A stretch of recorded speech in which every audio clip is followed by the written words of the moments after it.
നമുക്ക് വേദയുടെയും വിക്രത്തിന്റെയും നാളത്തെ നല്ലൊരു കഥ കേട്ടാലോ? അതിന് മുമ്പ് ഒരു കാര്യം പറഞ്ഞോട്ടെ. വീഡിയോ ഇഷ്ടപ്പെടുവാണെങ്കിൽ ഒന്ന് ഹൈപ്പ് ചെയ്യാൻ മറക്കരുത്. ആദ്യമായി കാണുന്നവരാണെങ്കിൽ സബ്സ്ക്രൈബ് ചെയ്യാനും മറക്കരുത് കേട്ടോ. അങ്ങനെ നമ്മൾ കാണുന്ന കമല് വേദയോട് സംസാരിക്കുകയാണ്. കമലിക്ക് ഭയങ്കര സന്തോഷമായിരുന്നു. വേദയോടൊന്ന് സംസാരിച്ചു കഴിഞ്ഞപ്പോൾ പിന്നീട് വേദയോട് ചോദിച്ചു, മോളെ നിനക്ക് സുഖമാണെന്ന് ചോദിച്ചു. എനിക്ക് സുഖം, അമ്മയ്ക്കോ? ഇവിടെ സുഖം മോളെ.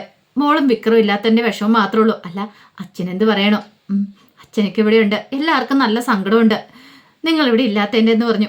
സാരില്ലമ്മേ, ഞങ്ങളിവിടെ സുഖമായിട്ട് തന്നെ ഇരിക്കുന്നേ. പിന്നെ അധികം വൈകാതെ അങ്ങോട്ടേക്ക് വരാം. ഈ പ്രശ്നങ്ങളൊക്കെ ഒന്ന് ഒഴിഞ്ഞിട്ട് വേണം അങ്ങോട്ടേക്ക് വരാമെന്ന് പറഞ്ഞു. ഈ സമയത്ത് കമൽ പറഞ്ഞു, സൂക്ഷിക്കണം കേട്ടോ മോളെ. അതൊന്നും ഓർത്ത് അമ്മ വിഷമിക്കണ്ട, ഞങ്ങളെക്കുറിച്ച് ഓർത്ത് വിഷമിക്കണ്ട. ഇവിടെ ഞങ്ങൾക്ക് കൂട്ടും കാര്യങ്ങളൊക്കെ ഉണ്ട്. അല്ല മോളെ, വിക്രം അങ്ങോട്ട് പോന്നു കഴിഞ്ഞപ്പോൾ മോള് തനിച്ചാണോ? തനിച്ചൊന്നും അല്ലെന്നേ, വിക്രം ആളെ ഏർപ്പാടാക്കിയിട്ടാണ് പോയിരിക്കുന്നേ, അങ്ങോട്ട് വന്നിരിക്കുന്നേ. എനിക്കിവിടെ കൂട്ടിന് ഒരു മേരി ചേച്ചിക്കുണ്ട്. പിന്നീട് കാര്യങ്ങളൊക്കെ ചുരുക്കത്തിൽ പറയണേ. എല്ലാം കേട്ട് കഴിഞ്ഞപ്പം കമല പറഞ്ഞു, ഇപ്പോഴേ എനിക്കൊരു സമാധാനം ഇത്. എവിടെ പോയാലും നിങ്ങൾക്ക് തുണയായിട്ട് ആരെങ്കിലും കാണും. അതിന് മാത്രം പാവങ്ങളൊന്നും എൻ്റെ മോളൊന്നും ചെയ്തിട്ടില്ലോ എന്നൊക്കെ പറഞ്ഞു. അങ്ങനെ കോള് കട്ട് ചെയ്ത് കഴിഞ്ഞപ്പോഴത്തേനും വിക്രം അങ്ങോട്ട് വന്നു. എന്ത് പറഞ്ഞു മരുമോളെന്ന് ചോദിച്ചു. എനിക്ക് നല്ല സങ്കടമായി, എനിക്ക് അവളെ കാണാൻ തോന്നുന്നുണ്ടെന്ന് പറഞ്ഞു. സാരമില്ലമ്മേ, കുറച്ച് ദിവസം കഴിയട്ടെ, എല്ലാം ശരിയാകുമെന്ന് പറഞ്ഞു. എന്നാലും മോനെ വിക്രം, എത്രമാത്രം പ്രശ്നങ്ങളിലൂടെ നിങ്ങൾ കടന്നുപോയത് എനിക്ക് ചിന്തിക്കാൻ പോലും പറ്റുന്നില്ല എന്ന് പറഞ്ഞു. സാരമില്ല, ഇനിയിപ്പോൾ എൻ്റെ അടുത്ത ദൗത്യം അമ്മയ്ക്ക് അറിയാലോ, ശ്രീലക്ഷ്മിയെ സന്തോഷിനെ ഒന്നിപ്പിക്കുക എന്നുള്ളതാണ്. കമൽ പറഞ്ഞു, അത് നടത്തണം മോനെ, എത്രയും പെട്ടെന്ന് നടത്തണം. നമ്മൾ കാരണം ആരുടെയും ജീവൻ നശിച്ചു പോകാൻ പാടില്ല. ഒരു പക്ഷേങ്കിൽ അവരുടെ കണ്ണീരിൻ്റെ ഫലമാണോ ഇപ്പം നിങ്ങൾ ഈ ഓട്ടം ഓടുന്നതെന്ന് അറിയില്ലോ എന്ന് പറഞ്ഞു. വിക്രം പറഞ്ഞു, അതെനിക്കും തോന്നുന്നുണ്ട്. പിന്നെ എത്രയും പെട്ടെന്ന് തന്നെ ശ്രീലക്ഷ്മിയെ കൂട്ടിക്കൊണ്ടുപോയി അവരെ രണ്ടുപേരെ ഒന്നിപ്പിക്കണമെന്ന് ആഗ്രഹം എന്ന് പറഞ്ഞു. അത് കേട്ടുകഴിഞ്ഞപ്പോൾ കമൽ പറഞ്ഞു, അത് അങ്ങനെ തന്നെ വേണം മോനെ എന്നും പറഞ്ഞുകൊണ്ട് വിക്രത്തെ കെട്ടിപ്പിടിക്കുന്നുണ്ട്. ഭയങ്കര സന്തോഷമായിരുന്നു കമലയ്ക്ക്. തൻ്റെ മോനെ ഒന്ന് കാണാനെങ്കിലും പറ്റിയില്ല എത്ര പെട്ടെന്ന് എന്നൊരു ചിന്തയായിരുന്നു. പിന്നീട് വിക്രം ശ്രീലക്ഷ്മിയെ വിളിക്കുന്നുണ്ട്. അപ്പം നമ്പരും കാര്യങ്ങളൊക്കെ സന്തോഷം കൊടുത്തിട്ടുണ്ടായിരുന്നു. അങ്ങനെ ശ്രീലക്ഷ്മിയെ വിളിച്ചിട്ട് വിക്രം പരിചയപ്പെടുത്തുകയാണ്.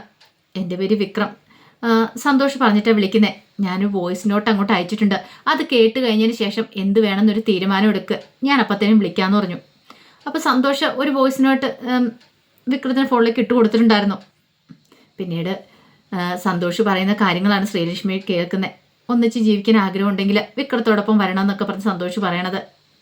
ഇനി സമയം വൈകിട്ടില്ല, ഞാൻ നിനക്ക് വേണ്ടി കാത്തിരിക്കുവാന്നൊക്കെയുള്ള. അത് കേട്ടപ്പോൾ ശ്രീലക്ഷ്മിക്ക് സന്തോഷമായി. പക്ഷേ ഇവിടെ നിന്ന് എങ്ങനെ പുറത്ത് കിടക്കും? തൻ്റെ സന്തോഷിന് ഒരു പോറൽ പോലും ഏക്കരുത്, അത് മാത്രമായിരുന്നു ചിന്ത. ഇനി അങ്ങനെ എന്തെങ്കിലും പ്രശ്നം ഉണ്ടാവുമോ, ഇനി ഇവിടെ നിന്ന് ഇറങ്ങിയിട്ടുണ്ടെങ്കിൽ സന്തോഷിന് വീണ്ടും അപകടം ഉണ്ടാവുമോ എന്നൊക്കെ ഒരു പേടി ശ്രീലക്ഷ്മിയുടെ മനസ്സിലുണ്ടായിരുന്നു. കുറച്ച് കഴിഞ്ഞപ്പോൾ വിക്രം വിളിക്കുവാണ് ശ്രീലക്ഷ്മി. എന്നിട്ട് ചോദിച്ചു, എന്ത് തീരുമാനിച്ചു ആ വോയിസ് നോട്ട് കേട്ടിട്ട്? അത് പിന്നെ എനിക്ക് പേടിയുണ്ട് വിക്രം, എനിക്ക് എന്ത് സംഭവിച്ചാലും കുഴപ്പമില്ല. പക്ഷെ സന്തോഷിൻ്റെ കാര്യത്തിൽ 2 തവണയാണ് അപകടമുഖത്തുനിന്ന് സന്തോഷ് രക്ഷപ്പെട്ടെ. ഇനിയിപ്പോൾ എന്തേലും അങ്ങനെയൊന്നും ഉണ്ടാകത്തില്ല, ഞാനാ പറയണേ. എന്നോടൊപ്പം ഇറങ്ങി വരാനായിട്ട് ശ്രീലക്ഷ്മിക്ക് ധൈര്യം ഉണ്ടോയെന്ന് ചോദിച്ചു. അങ്ങനെ ചോദിച്ചാൽ അത് പിന്നെ ഗുണ്ടകൾ ആരെങ്കിലും, അതൊന്നും ഓർത്ത് പേടിക്കണ്ട, ഒരു ഗുണ്ടകളെയും പേടിക്കണ്ട. പിള്ളസാറിൻ്റെ ഗുണ്ടകളെയൊക്കെ ഞാൻ കൈകാര്യം ചെയ്തോളാം. എന്നോടൊപ്പം വരാൻ ധൈര്യം ഉണ്ടെങ്കിൽ ഇന്ന് രാത്രി ഇറങ്ങി വരണം, ഞാൻ കാത്തിരിക്കും. എനിക്കൊരു മിസ് കോൾ അടിച്ചാൽ മതി എന്നൊക്കെ പറഞ്ഞു. കാര്യങ്ങളൊക്കെ ഞാൻ പറയുന്ന പോലെ ചെയ്താൽ മതി എന്ന് പറഞ്ഞു. ശ്രീലക്ഷ്മി പറഞ്ഞു, ശരി ഞാൻ വരാം. ഇത്രയും നാളത്തെ കാത്തിരിപ്പാണ് ശ്രീലക്ഷ്മിക്ക്, ഇനിയിപ്പോൾ ഒന്നും നോക്കാനില്ല. എത്ര നാളെന്ന് വെച്ചാൽ ഇങ്ങനെ കാത്തിരിക്കുന്നേ. ഇനി തനിക്കൊരു ജീവിതം അല്ലെങ്കിൽ ഉണ്ടാകത്തില്ലെന്ന് തന്നെ ശ്രീലക്ഷ്മി വിചാരിച്ചു. ഇവിടുന്ന് തനിക്ക് രക്ഷപ്പെടാനും പറ്റില്ല. ഇത്രയും കാലം അമ്മാവിൻ്റെ എല്ലാം വാക്ക് കേട്ട് ഇവിടെ നിന്നു, പക്ഷേ ഇനി പറ്റില്ല എന്നൊരു ചിന്ത ശ്രീലക്ഷ്മിയുടെ മനസ്സിലുണ്ട്. അങ്ങനെ ശ്രീലക്ഷ്മി ചില തീരുമാനങ്ങളൊക്കെ എടുക്കുന്നുണ്ട്. അതേ സമയത്ത് വേദയെ വിക്രം വിളിക്കുകയാണ്. വിക്രം വിളിച്ചിട്ട് വിശേഷങ്ങളൊക്കെ തിരക്കുകയാണ്. അപ്പോഴേക്കും വേദ പറഞ്ഞു, ഇവിടെ പ്രത്യേകിച്ച് വിശേഷമൊന്നുമില്ല, എത്രയും പെട്ടെന്ന് തന്നെ അവിടെ നിന്ന് കാര്യങ്ങളൊക്കെ നടത്തി വന്നാൽ മതി. അറിയാലോ, ഒരുപക്ഷെ വഴിക്ക് അപകടങ്ങളൊക്കെ പതുങ്ങിയിരിക്കുന്നുണ്ടായിരിക്കും. അതൊക്കെ എനിക്കറിയാം വേദ, അതൊക്കെ നോക്കിയും കൊണ്ടാണ് ഞാൻ നിൽക്കുന്നത്. പിന്നെ അനിയൻകുട്ടൻ്റെ കാര്യം പ്രത്യേകം ശ്രദ്ധിച്ചോണം, അറിയാലോ, അതൊക്കെ ഞാൻ നോക്കുന്നുണ്ട്. അച്ഛൻ്റെ അടുത്തല്ലേ അനിയൻകുട്ടന് ഒരു പ്രശ്നമില്ല എന്ന് പറഞ്ഞു. പിന്നെ വീട്ടിൽ ചെന്നാലും മേരി ചേച്ചിനെ വിളിച്ച് കടത്തിക്കോണമെന്ന് പറഞ്ഞു. അതൊക്കെ ഞാൻ ഏറ്റു, മേരി ചേച്ചി എന്നോടൊപ്പം ഉണ്ടല്ലോ.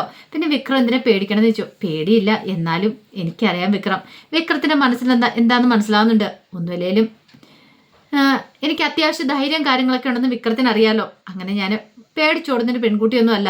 ആ കാര്യത്തിൽ വിക്രത്തിന് ഒരു പേടിയും വേണ്ടെന്ന് പറഞ്ഞ് വിക്രത്തിന് ധൈര്യം കൊടുക്കുകയാണ്. അതേസമയം SIയെ കാണാനായിട്ട് ജോബി എന്ന് SIയുടെ കാര്യങ്ങൾ പറയണം. ആ വേദയും വിക്രം അവരാണ് എൻ്റെ ശത്രുക്കൾ, എനിക്കിട്ട് പണി തന്നു, അവർക്കിട്ട് തിരിച്ച് പണി കൊടുക്കാതെ എനിക്ക് അടക്കമാവില്ലെന്ന് പറഞ്ഞു. അപ്പോഴേക്കും അയാൾ പറഞ്ഞു, ഞാൻ അവരെക്കുറിച്ച് അന്വേഷിച്ചിട്ടുണ്ടായിരുന്നു, ആ വിക്രത്തെക്കുറിച്ചൊക്കെ. അപ്പം ഞാൻ അറിഞ്ഞ ചില കാര്യങ്ങളൊക്കെ ഉണ്ട്. ഇതിനു മുമ്പുണ്ടായിരുന്ന SI ഉണ്ടായിരുന്നൊരു സാബു, അയാൾ എന്നോട് കുറച്ച് കാര്യങ്ങളൊക്കെ പറഞ്ഞു. നേരിട്ട് ഒരു കാരണവശാലും ഇടപെട്ടേക്കരുന്ന്. അയാൾക്കിപ്പോൾ ഈ ആപത്ത് സംഭവിക്കാൻ കാരണം വിക്രമാണെന്നാണ് പറയുന്നത്. അയാൾക്കും പേടിയുണ്ട്. അവനോട് വിക്രത്തോട് ഇടപെടുന്ന സൂക്ഷിച്ച് ഇടപെട്ടില്ലെങ്കിൽ പണി കിട്ടുമെന്നുള്ള കാര്യം. അപ്പോഴേക്കും ജോബി പറഞ്ഞു, ഇനിയിപ്പോൾ എന്ത് ചെയ്യും? അവനെ അറസ്റ്റ് ചെയ്യാനോ അവനിട്ട് പണി കൊടുക്കാനോ നമുക്ക് വകയില്ലെന്ന് ചോദിച്ചു. അതൊക്കെ ഉണ്ട്, അതിനുള്ളൊരു വഴിയുണ്ടെന്ന് പറഞ്ഞു. SI സാബു എനിക്കൊരു കാര്യം പറഞ്ഞെന്ന് പറഞ്ഞു. എന്ത്? ഈ വിക്രം കല്യാണം കഴിച്ചിരിക്കുന്ന പെണ്ണിലെ ആ വേദ, അവളുടെ വീട്ടുകാർ, അവളുടെ ഒരു സഹോദരനുണ്ട് ശ്രീകാന്ത്, അയാളെ പോയി കണ്ടാൽ മതിയെന്ന്. അയാളും ഈ വിക്രവും തമ്മിൽ എതിരാളികളാണ്, ശത്രുക്കളാണ്.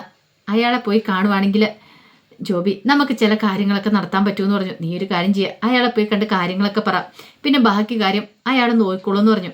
ഇവരിവിടെ ഒന്ന് ഒളിവി താമസിക്കുന്ന കാര്യം അവർക്കറിയില്ല എന്ന് തോന്നിയെന്ന് പറഞ്ഞു. ജോബി പറഞ്ഞു, അത് മതി, എനിക്കത് കേട്ടാൽ മതി, ഞാൻ അയാളെ പോയി കാണാം, പിന്നെ ബാക്കി കാര്യങ്ങളൊക്കെ നോക്കാം. വേദക്കെട്ടൊക്കെ എനിക്ക് പണി കൊടുത്തില്ലെങ്കിൽ ഒരു സമാധാനം കിട്ടത്തില്ലെന്ന് പറഞ്ഞു. അങ്ങനെ ഭയങ്കര സന്തോഷത്തോടു കൂടിയിട്ടാണ് ജോബി ശ്രീകാന്തിനെ കാണാനായിട്ട് പുറപ്പെടുന്നത്. പക്ഷെ ഇതൊന്നും വിക്രത്തിനെ വേദയ്ക്കോട്ട് അറിയത്തുണ്ടായിരുന്നില്ല. പിന്നീട് വിക്രം രാജേണ്ണയും അനിയൻകൊണ്ടനെയും കാണാൻ ചെന്നു. അവരോട് കാര്യങ്ങളൊക്കെ സംസാരിക്കുകയാണ്.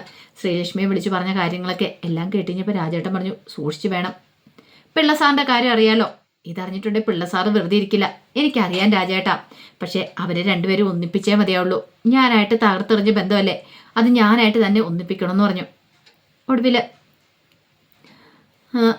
വിക്രം ശ്രീനിവാസനെ കാണാൻ തന്നെ തീരുമാനിച്ചു. വിക്രം പറഞ്ഞിട്ടുണ്ടായിരുന്നു, ശ്രീനിസാറിനെ കണ്ട് എനിക്ക് കാര്യങ്ങളൊക്കെ സംസാരിക്കണം. ശ്രീനിസാർ എന്നോടൊപ്പം നിൽക്കുമെന്ന്. ജോസഫ് പറഞ്ഞു, നിൽക്കുവോ? നിൽക്കും.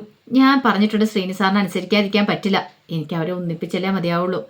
അങ്ങനെ ശ്രീനിവാസനെ കാണാനായിട്ട് വിക്രം ചെല്ലുന്നുണ്ട്. രാത്രിയായി കഴിഞ്ഞപ്പോഴത്തേനും. അപ്പോൾ ശ്രീലക്ഷ്മിയെ കടത്തിക്കൊണ്ടുപോകുന്നതിന് മുമ്പ് ശ്രീനിവാസനെ കാണണം. അങ്ങനെ കോളിംഗ് ബെൽ അടിച്ച് കഴിഞ്ഞപ്പോൾ ശ്രീനിവാസനാണ് വന്ന് കഥ തുറക്കുന്നത്. വിക്രത്തെ കണ്ടു കഴിഞ്ഞപ്പോൾ ഒരു നിമിഷം പകച്ചു പോയി.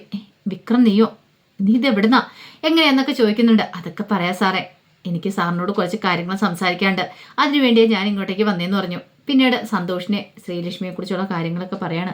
ഇതെല്ലാം കേട്ട് കഴിഞ്ഞപ്പോൾ ശ്രീനിവാസൻ പറഞ്ഞു, അതൊക്കെ വല്ലതും നടക്കുന്ന കാര്യമാണ് വിക്രം. പിള്ളേ അറിഞ്ഞിട്ടുണ്ടെങ്കിൽ എത്രമാത്രം പ്രശ്നം ഉണ്ടാവുമെന്ന് അറിയാമല്ലോ. എനിക്കറിയാം. ശ്രീനി സാറിനെ സഹായിച്ചേ മതിയാവുള്ളൂ. എനിക്ക് അവരെ രക്ഷിക്കണം.